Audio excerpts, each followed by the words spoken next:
간밤에 편히 쉬셨습니까? 1월 5일 화요일 새벽기도 시작하겠습니다. 찬송가 212장 1절과 3절 부르시겠습니다. 겸손히 주를 섬길 때 괴로운 일이 막아느나 구주여 내게 힘 주사 잘 감당하게 하소서. 구주의 귀한 인내를 깨달아 알게 하시고 굳건한 믿음 주셔서 늘 승리하게 하소서. 아멘. 하나님 아버지, 1월 5일 오늘 하루를 열어주셔서 감사합니다. 오늘도 하나님의 뜻이 우리 가운데 이루어지는 날 되어지기 원합니다. 오늘 또 은혜가 넘치는 날 되어지게 하시고 감사와 기쁨이 넘치는 날 되어지기를 간절히 원합니다. 오늘 또 말씀을 사모하오니 말씀하여 주옵시고 이 말씀으로 인하여 우리가 우리 자신들을 돌아볼 수 있게 하시고 고쳐지게 하시고 새로운 힘을 얻을 수 있게 하여 주옵소서. 우리 주님 예수님 이름으로 기도하옵나이다. 아멘. 말씀은 사무엘하서 15장 24절에서 37절까지 말씀입니다. 사무엘하서 15장 24절입니다. 보라, 사독과 그와 함께한 모든 레위 사람도 하나님의 언약궤를 메어다가 하나님의 궤를 내려놓고 아비아달도 올라와서 모든 백성이 성에서 나오기를 기다리도다.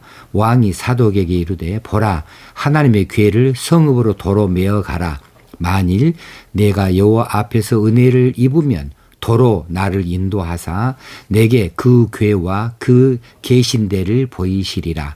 그러나 그가 이와 같이 말씀하시기를 내가 너를 기뻐하지 아니한다 하시면 종이 여기 있사오니 선히 여기시는 대로 내게 행하시옵소서 하리라.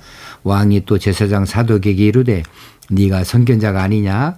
너는 너희의 두 아들 곧 네 아들 아히마아스와 아비아달의 아들 요나단을 데리고 평안히 성읍으로 돌아가라.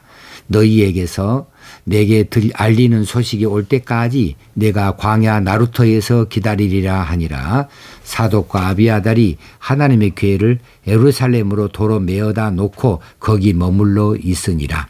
다윗이 감람 산길로 올라갈 때에 그의 머리를 그가 가리고 맨발로 울며 가고 그와 함께하는 모든 백성들도 각각 자기의 머리를 가리고 울며 올라가니라.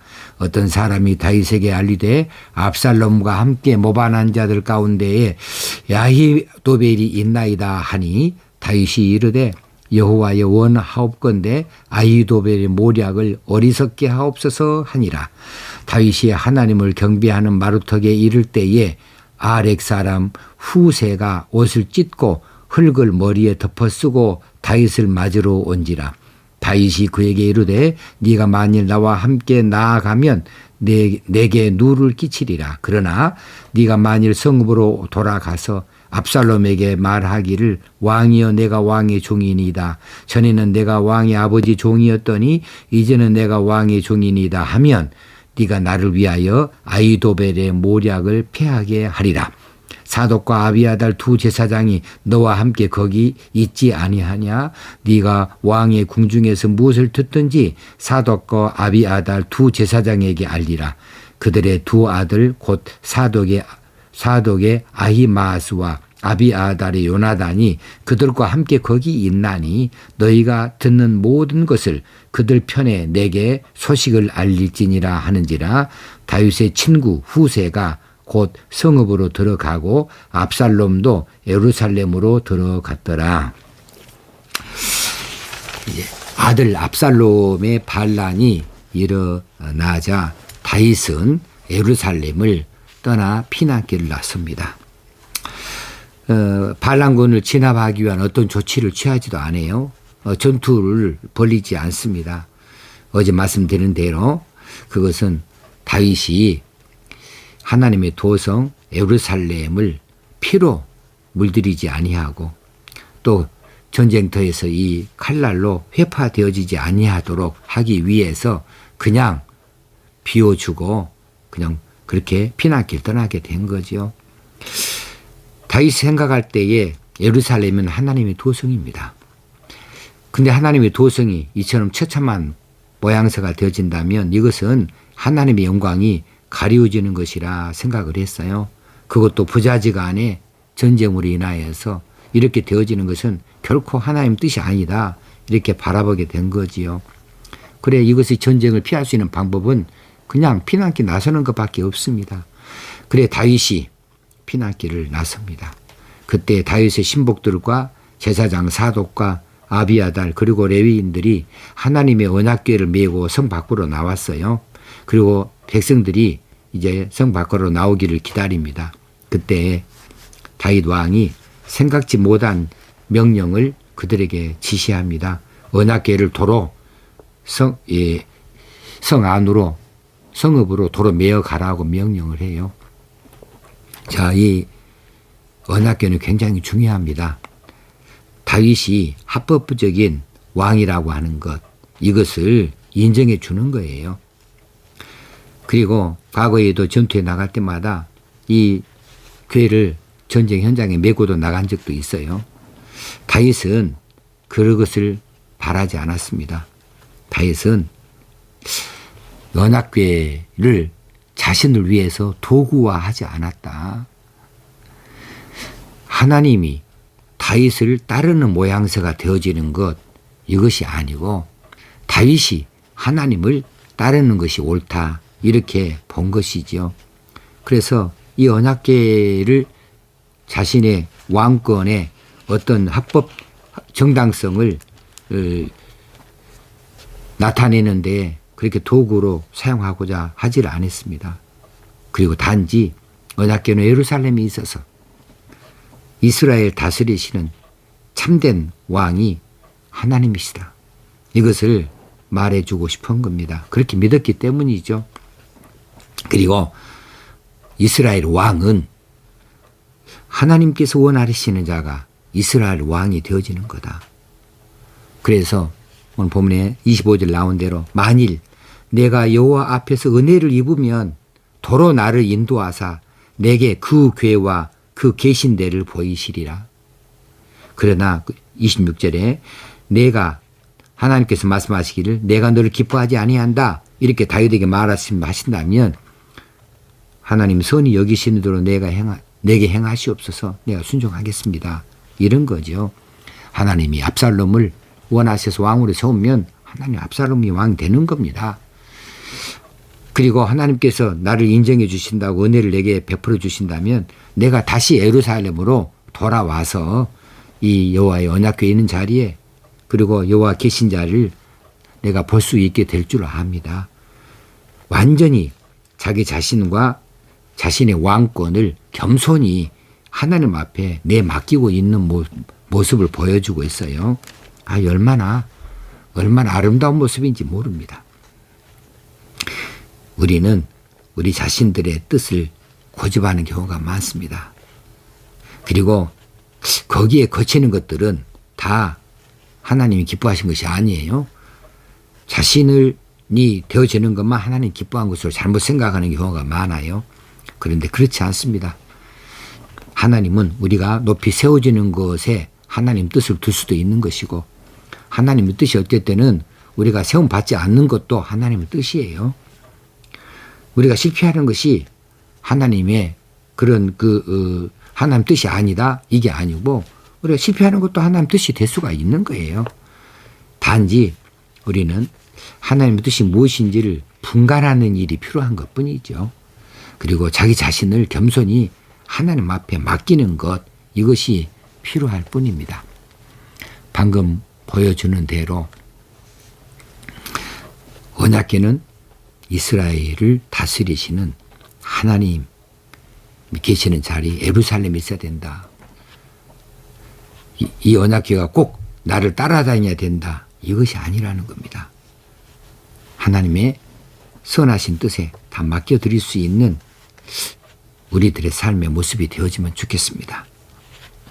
그리고 두 번째로 보는 것은 30절 이하에 이제 다윗이 기드론 시내를 건너서 감람산으로 올라갑니다. 감람산 쪽으로 피난길을 가요. 기드론 시내를 건너서 오른편 동편 쪽으로 감람산 그 언덕길을 올라가는데 참 처량합니다. 머리를 가리고 맨발로 슬피 울면서 올라갔어요. 자, 다윗은 지금 이 압살롬의 반란, 이것을 하나님이 징계로 받아들이고 있는 겁니다. 그래서 머리를 가리웠어요. 수치스럽다라는 겁니다. 맨발로 이거 하나님 앞에서 자기의 죄, 자신의 회개하는 모습을 보여주고 있는 겁니다. 울면서 갑니다. 하나님의 자비하심을 구하고 있는 거지요.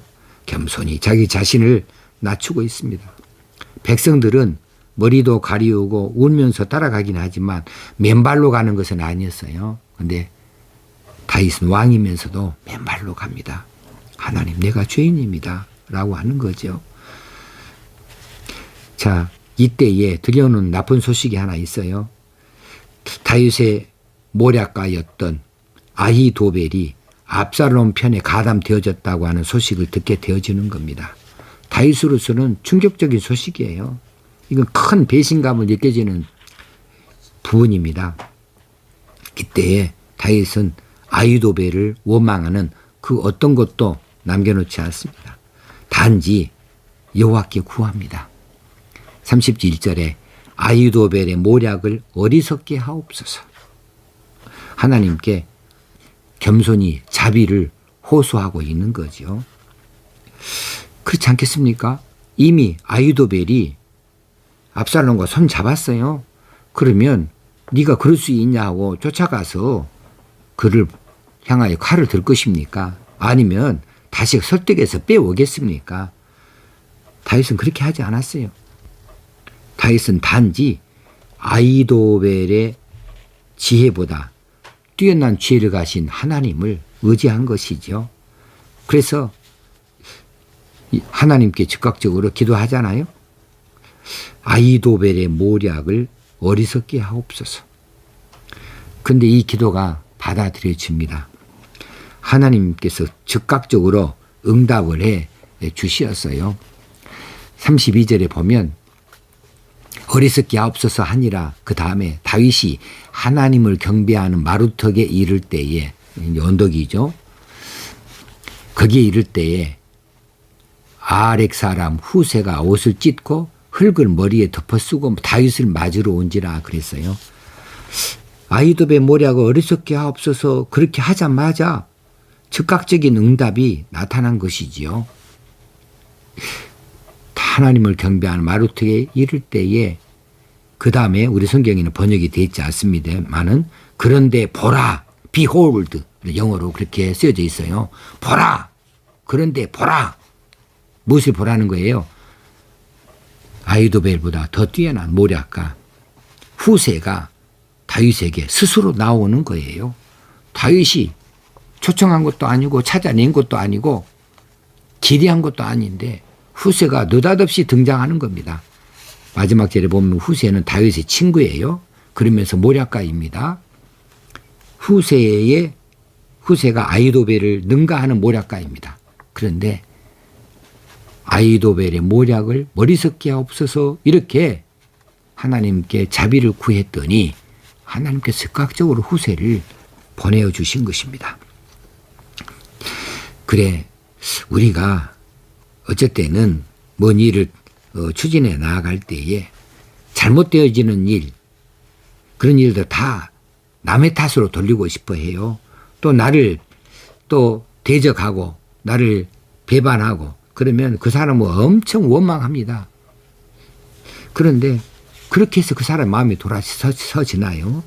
하나님 앞에 맡겨야지요. 그저 우리는 하나님 앞에 엎드릴 뿐인 것입니다. 하나님께 자비를 구하는 거예요.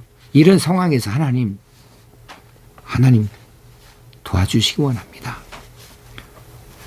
아히도벨의 모략을 하나님께서 이제 어리석게 해주시기 원합니다. 과연 후세가 이제 이 압살롬 편에 이제 다윗의 말처럼 그렇게 들어가서 그곳에서 이제 아이도벨의 모략을 아주 어리석게 만들어 버립니다. 그래서 나중에 아이도벨은 자결하고 말지요. 오늘 우리에게 주신 이 말씀이 이 시대를 살아가는 우리들에게 정말 하나님 절대주의, 정말 하나님 앞에서 겸손히 우리가 엎드리는 일이 얼마나 소중한 것인가. 하나님 제일 중심주의, 하나님께서 하시면은 우리가 다시 회복되어지기도 하는 것이고, 하나님께서 세워주시면 우리가 다시 세움을 입기도 하는 것이다. 그래서 우리 뜻만 고집할 것이 아니고 무엇인가 도구 삼아서 그것을 인위적으로 내 마음대로 돌려 쓰려고 하지 말고 하나님께 겸손히 맡겨드리자.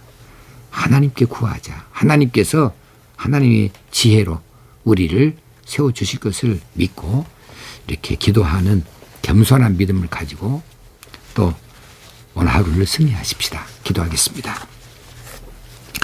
하나님 아버지, 오늘 우리에게 말씀하여 주시니 감사합니다. 겸손히 하나님을 따르고 겸손히 우리의 모든 것을 맡기는 이런 믿음을 갖기를 원합니다. 오늘 또 우리가 하나님의 사람으로 하나님이 쓰시는 대로 하나님께서 뜻을 가지신 대로 그저 순종하여 나아가는 자 되게 하시고 쓰임받는 자들 되게 하여 주옵소서. 아무리 형편이 힘들어도 하나님이 모든 것을 알고 계시니 피할 것들을 피하게 하여 주실 줄로 믿고 넘어설 것은 넘어서게 해 주실 줄로 믿습니다. 눈앞에 있는 현상만 바라보지 않게 하시고 이 모든 것을 주관하시는 하나님을 바라볼 수 있는 저희들 되게 하여 주옵소서. 오늘 또 하나님께서 우리를 크게 세우시고 또 감사가 넘치게 하시고 또 기쁨이 넘치게 주실 줄로 믿사옵고 예수님의 이름으로 기도드리옵나이다. 아멘. 하늘에 계신 우리 아버지여, 이름이 거룩히 여김을 받으시오며 나라의 마옵시며 뜻이 하늘에서 이룬 것 같이 땅에서도 이루어지이다. 오늘날 우리에게 일용할 양식을 주옵시고 우리가 우리에게 죄 지은 자를 사하여 준 것 같이 우리의 죄를 사하여 주옵시고 우리를 시험에 들게 하지 마옵시고 다만 악에서 구하옵소서. 되게 나라와 권세와 영광이 아버지께 영원히 있사옵나이다. 아멘. 오늘도 하나님의 사람으로 사시게요. 감사합니다.